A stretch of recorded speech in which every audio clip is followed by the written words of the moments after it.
la 4e année de cette guerre russo-ukrainienne, nous avons de nombreuses vidéos de volontaires américains combattant dans l'armée ukrainienne, luttant contre les Russes connexes les Russés.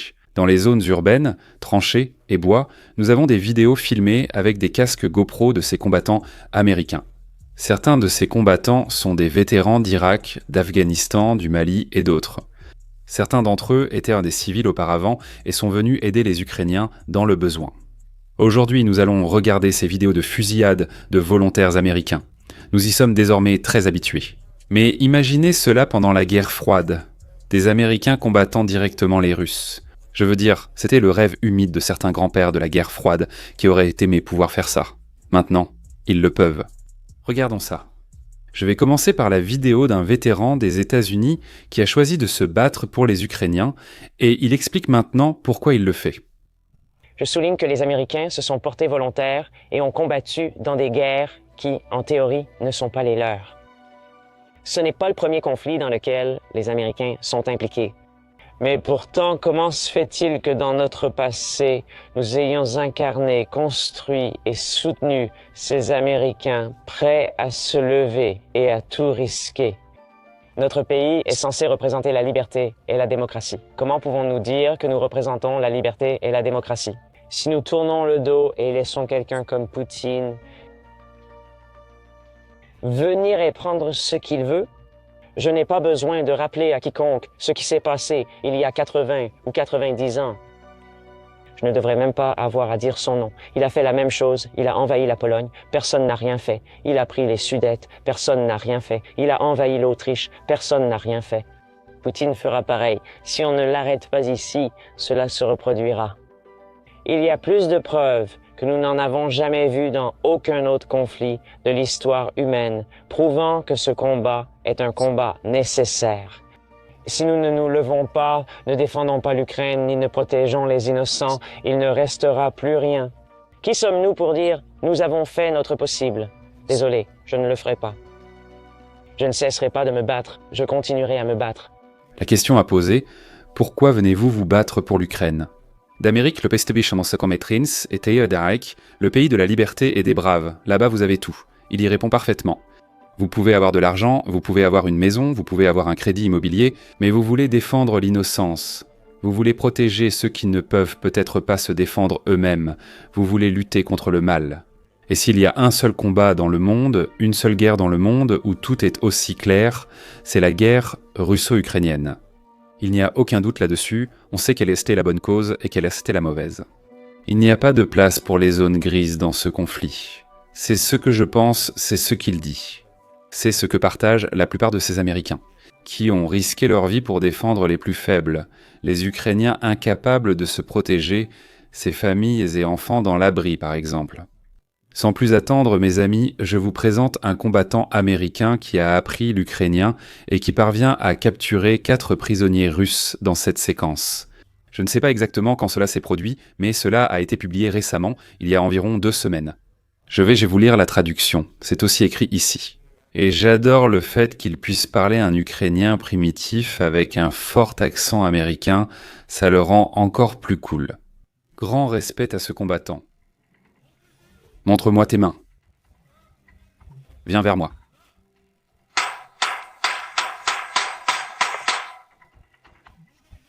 Tu vas survivre. D'accord, viens ici. D'accord, je te veux. Viens ici vers moi. Viens ici. Ou je vais te tuer. Viens ici, d'accord. À genoux, s'il te plaît. D'abord, il faut lui reconnaître ça, mec, ce type est poli. À genoux, s'il te plaît. Tu parles à un fantassin russe qui est venu en Ukraine, probablement pour faire des choses vraiment, vraiment mauvaises. Et cet homme, je ne sais pas pour les stéréotypes, peut-être qu'il vient du Sud avec cette politesse. Franchement, je dois lui tirer mon chapeau. C'est dans cette situation de pression que tu arrives à rester humain, tellement poli, et à respecter même les criminels de guerre de cette façon. À genoux, s'il vous plaît. Pour moi, personnellement. Encore des points en plus pour ce combattant américain. Bien. Impossible de tourner ce bras dans mon dos. Il y a des éclats, de la shrapnel. Je ne comprends pas. Trista. Trista, c'est 300, ce qui veut dire blessé. Tu es blessé ? Tu es 300? Je suis 300 depuis longtemps. Où sont les cigarettes? Ici encore, l'humanité de ces combattants américains prend des prisonniers. On ne devrait pas s'inquiéter pour leurs cigarettes. Mais on demande d'abord, où sont vos cigarettes? Je vais te donner des cigarettes, parce que, tu sais, d'habitude c'est ce qu'on fait avec les prisonniers de guerre. Tu leur donnes des cigarettes pour qu'ils puissent bien fumer et se détendre. Tu sais, pas se détendre, mais calmer leur système nerveux. Tu sais, c'est quelque chose d'important de se rendre comme ça. Le fait qu'il fasse ça montre sa personnalité sous pression, et c'est quelque chose que j'apprécie vraiment. Il fait tout son possible pour trouver ses cigarettes et pour en donner à chacun. Il lui en donne une. Il lui en donne une autre. Je veux dire, quel fou, quel être humain. Smechna, bon appétit. La politesse de ce gars, mec. Il doit venir du sud, non? Tu as un briquet? Tu as un briquet? Non, non, d'accord. Prends ces gars. Quittez l'abri derrière les arbres. D'accord, maintenant il est dans un abri russe. Il soupçonne qu'il y a des Russes qui veulent se rendre dans cet abri. J'ai vu de nombreux combattants ouvrir ces abris et capturer ces prisonniers. Il y a une méthode pour cela.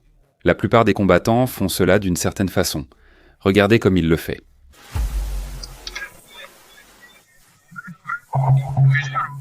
D'accord, montre-moi tes mains. Il a trouvé ce Russe qui veut se rendre, mais il ignore s'il fait semblant ou s'il a une grenade. Parfois, ils ont vraiment une grenade ou font semblant et veulent que riposter. Il répond « D'accord, t'inquiète pas, montre-moi tes mains ». Tu vois l'humanité chez ce type sous pression. C'est un spécimen très rare. Je dirais... Tout va bien. Je ne tirerai pas. Je suis américain. Ça me fait mourir de rire. La phrase « je ne vais pas tirer, je suis américain ». D'habitude, c'est plutôt « je suis américain, je tire ». C'est typiquement américain de tirer sans hésiter. Ça me fait trop rire, mec. Je ne comprends pas vraiment le russe. Il recule, prend place à la barre des accusés, puis recule encore dans un espace très étroit. On ne peut pas y tenir debout. Il a une Kalachnikov, je crois. Corrigez-moi si je me trompe. Pour une raison inconnue, il préfère la tenir sur le côté et sortir en marche arrière ainsi. Donc, il garde toujours l'arme prête. Le prisonnier reste calme. J'adore vraiment le professionnalisme de ce gars. Et maintenant, quand les autres gars visent le prisonnier, tirez. Maintenant, il se retourne. Très bien exécuté. 2.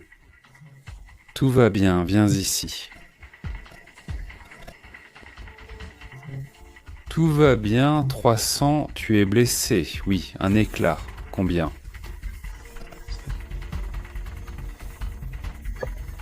Quand as-tu été amené à la position?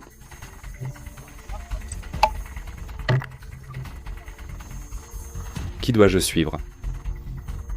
Silence.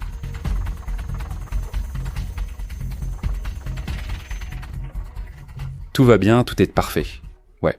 Respect à ce gars pour son professionnalisme extrême. Je n'ai vu aucune erreur sur la façon dont il pointe le canon, ni à qui il tourne le dos. Il fait ça. C'est un surhomme sous pression, capable de se battre et de brandir son arme. C'est la première idée qui vient. Oh, de quoi tu parles? Pointer son arme? C'est la première chose qui arrive quand il est sous pression, tu ne sais plus où la pointer. Tu vas l'oublier. Tu la pointes au mauvais endroit.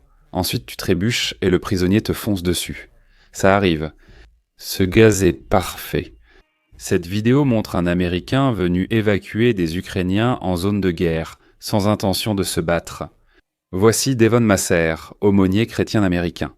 Et ils conduisent un bus. Un drone vu à la première personne russe frappe ce bus. Le bus roule toujours. Ils sortent aussitôt, comme prévu. Franchement, ils agissent correctement. Ils s'enfuient immédiatement. Et voici l'Américain. Le bus prend feu et l'aumônier américain prend une chasuble en plein visage. Encore respect à lui pour avoir tenu. Tu ignores d'où tu saignes, même si tu es vivant. Dans 30 secondes, si c'est la jugulaire, tu le sauras. Le gars reste calme.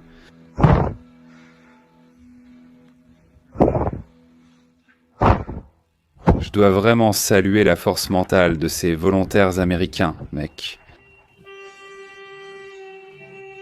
Ça vient juste d'arriver d'ailleurs il y a environ 1 semaine et demie. Maintenant, mes amis, j'aimerais vous présenter un Américain du sud de la Floride. Et ce jeune homme est venu aider les Ukrainiens et il trouve des similitudes entre la culture rurale ukrainienne et la culture rurale des États-Unis. Regardons cela. Je veux simplement aider à mettre fin à l'occupation en Ukraine et je veux contribuer à cela en mettant fin à la vie des occupants. Parce qu'ils peuvent nous lancer tout ce qu'ils veulent et nous continuerons à les tuer chaque jour et chaque semaine. Ils continueront à perdre des centaines de milliers, voire des millions de personnes à se battre pour presque rien. Et je pense que culturellement, surtout d'après mon expérience personnelle, je viens du Sud, je viens de Floride, et c'est un peu la culture des gens du Sud aux États-Unis. Et les Ukrainiens, surtout dans les villages, ont une culture très similaire, agréable et hospitalière. Respect à ce jeune homme parce que, vous savez, il pourrait aller à l'université. Il pourrait rejoindre l'armée américaine. Servir 6 ans partout et profiter des avantages. Vous savez, vos études sont payées, vous obtenez tous les avantages que l'armée vous donne comme prime. Mais il est en Ukraine, il fait quoi? 19, 20 ans, peu importe son âge. Il consacre ses meilleures années, sa jeunesse à sa liberté après le lycée. Il consacre ça à se battre pour les Ukrainiens. C'est un respect fou pour ce gars. Revenons en 2023. Je vais vous présenter un volontaire américain combattant dans la Légion internationale ukrainienne. Et il court de maison en maison.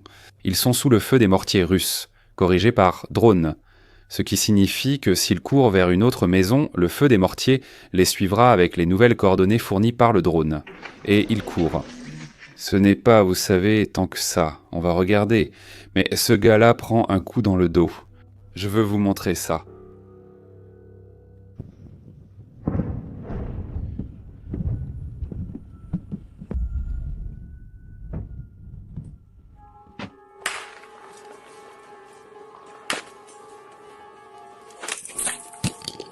Avant qu'il ne tombe, on a une histoire de quelques gars qui étèrent avec lui. Ils m'ont dit qu'il a pris un coup dans le dos sur la plaque et que la plaque lui a sauvé la vie. Juste avant qu'il ne tombe, tu ne pouvais même pas l'entendre. Mais comme ça te montre comment les éclats fonctionnent. Parfois, tu ne l'entends même pas, tu ne le vois certainement pas. L'explosion peut se produire à 20 mètres, parfois à 50 mètres. Et les éclats arrivent. Et si tu n'as pas ta plaque ou le gilet par éclat, le souple, ça te transperce simplement. Et ce gars a juste survécu, il a eu une autre chance. Cette prochaine vidéo, mes amis, la caméra. Le gars qui filme avec la GoPro n'est pas américain, mais il sera pris en charge par un Américain avec un calme divin. C'est un combat pour Avdivka. La bataille d'Avdivka, publiée le 24 février 2024. Donc à l'anniversaire de l'invasion, c'est vraiment mauvais. Au fait, le 24 février est aussi la fête de l'État indépendant d'Estonie. C'était l'invasion de l'Ukraine. C'est étrange, mais regarde ça.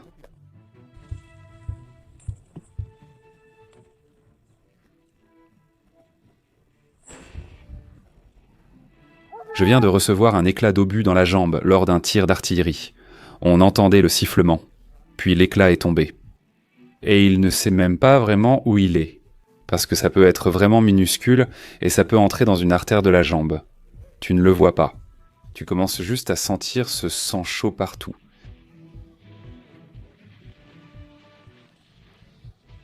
Garde à l'esprit que ce type ici, qui tire ses jambes, c'est un Américain. Et je dois lui rendre hommage, mec. Il est d'un calme divin. La capacité mentale de rester aussi calme alors que le gars crie et qu'il y a des obus qui tombent. C'est américain. Il lui sauve la vie en ce moment. Tout va bien, tout va bien. C'est ce qu'il dit. Tout va bien. Gardez à l'esprit que vous ne voyez pas le coup porté à l'homme. Il crie, mais il n'y a pas de sang.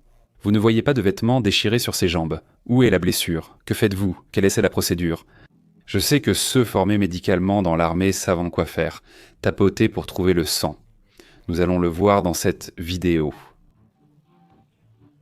Jambe gauche, il le dit, mais il ne sait pas exactement où c'est. Pas de sang, rien du tout. Et soudain, il prend son bras sous sa jambe. dessous sa jambe. C'est couvert de sang, c'est du sang frais. Tu n'as rien vu 2 secondes avant. Et maintenant, il y en a partout. Tu ignores si c'est l'artère, auquel cas tu pourrais avoir quelques minutes.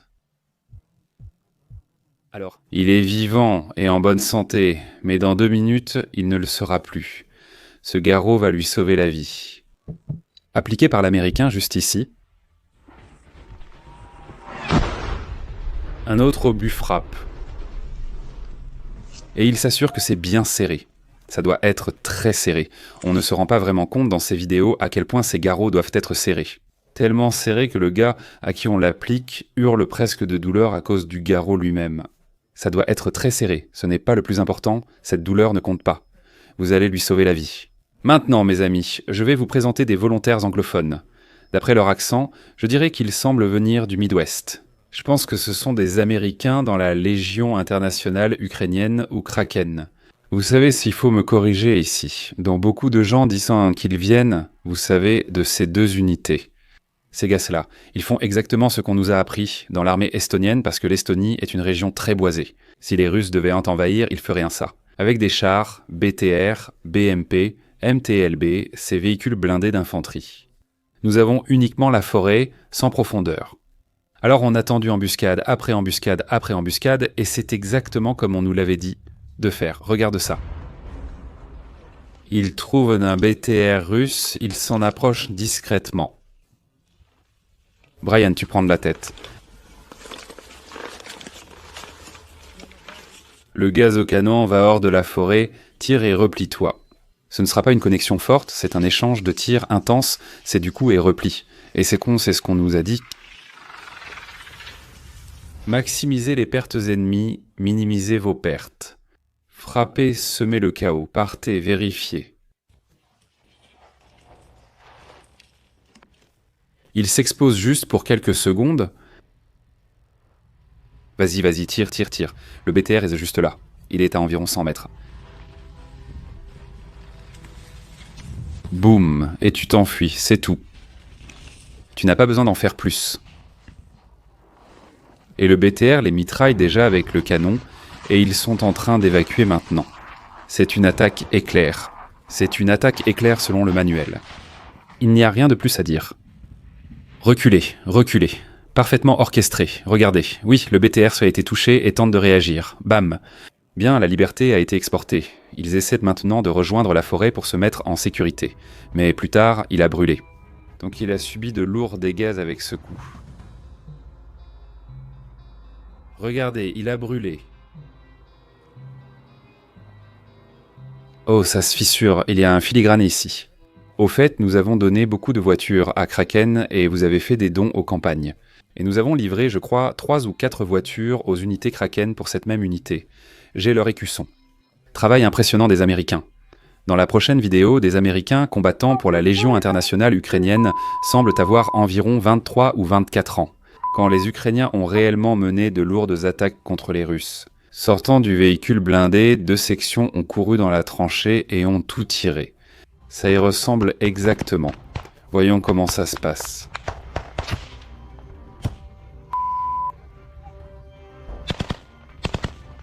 Le drone les guide, bien sûr. Un drone de reconnaissance est là-haut. Il y a l'escouade Alpha et l'escouade Bravo. Ils se rapprochent d'un de cet endroit. Ces coordonnées, la Légion internationale sait ce qu'elle fait, avec une tactique claire. C'est un magnifique travail d'infanterie. Ils vont aussitôt vers les zones basses couvertes, à l'abri. Un Russe est juste là. Je vais le neutraliser à la grenade.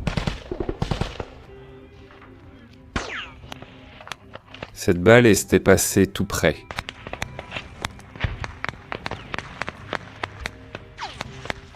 Tu peux les entendre passer au-dessus de la tête.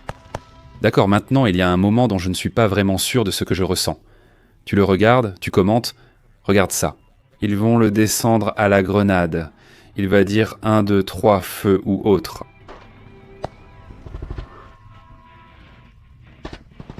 Le tir d'arme met le fusil juste à côté des oreilles d'un douar. A-t-il des bouchons d'oreilles ou non? Peu importe. En cas de guerre, tu sauveras quelqu'un. Ça arrive, d'accord. La perte d'audition, c'est la dernière chose à laquelle tu vas penser. Mais quand même, ça, je veux dire toi, qu'est-ce que tu en penses? Regarde encore une fois cette situation. Le gars devant, il tire avec son arme, la place juste à côté, tire et tu peux voir les gars. Wow, wow, il recule. Je ne vais rien dire, mais qu'est-ce que tu penses de cette situation? Est-ce que tu ferais quelque chose de différent alors? Les alliés sont là, bonne communication. En parlant du groupe Alpha, c'est-à-dire l'escouade Waifa, voici l'escouade Bravo, en ce moment. Oui, c'était ma question. Merci de l'ajouter en commentaire. Peut-on faire pareil avec l'armée? Mettre le fusil juste à côté. Ou alors, peut-on simplement taper le gars devant ou lui permettre de s'éloigner un peu du canon? Dites-moi. Maintenant, j'ai une vidéo étrange qui est sortie cette année. Je veux dire, vous vous souvenez quand Trump et Poutine se sont rencontrés en Alaska? Ensuite, les Russes sont devenus audacieux, pensant avoir un allié à la Maison-Blanche. Vous savez, parce que c'était la première rencontre accordée à Poutine par l'Occident, autrement dit, le fait de le sortir de son isolement. Trump a fait ça. Donc les Russes ont réussi, d'une manière ou d'une autre, à capturer un véhicule de combat d'infanterie M113. Ils ont mis des drapeaux américains et russes dessus, puis ont attaqué les positions ukrainiennes. Regardez cette vidéo, c'est juste une vidéo étrange. J'ai eu l'impression que c'était lié au sujet. Donc je vous la montre parce que c'est juste. Ne manquez pas cette séquence. C'est fou, je ne sais pas ce que j'en pense, je n'aime pas ça. Je n'aime pas voir ces deux drapeaux ensemble. Mais c'est ce que les Russes ont fait. Je veux dire, ce véhicule a été détruit dès qu'il s'est approché des lignes ukrainiennes. Un impact, est-ce qu'on voit un deuxième impact? Il a déjà encaissé 2 coups. Respect au véhicule, mec. Véhicules américains solides encaissent 2 coups. Encaisseront-ils un 3e? Est-ce que c'est le cas? Non, il a survécu à 2 coups. Et c'est un véhicule de quoi? Des années 60-70, les Américains savent vraiment bien les construire. Maintenant, mes amis, je veux remercier un nouveau membre, et offrez-moi un café. Une personne qui a décidé de soutenir cette chaîne chaque mois parce qu'il l'aime bien. Ou peut-être qu'il a une autre raison. Quelle est ta raison, Aaron M. Stonerock? Merci pour ton soutien. Merci d'être devenu membre. Si tu aimes ma chaîne, deviens comme Aaron. Comme nous n'avons qu'un seul nouveau membre, je vais te lire un bon commentaire d'une vidéo précédente. Petr Bapekserv dit « Ne bois pas d'eau dans laquelle des cadavres en décomposition fuient et se répandent. » Voici une réponse aux vidéos précédentes.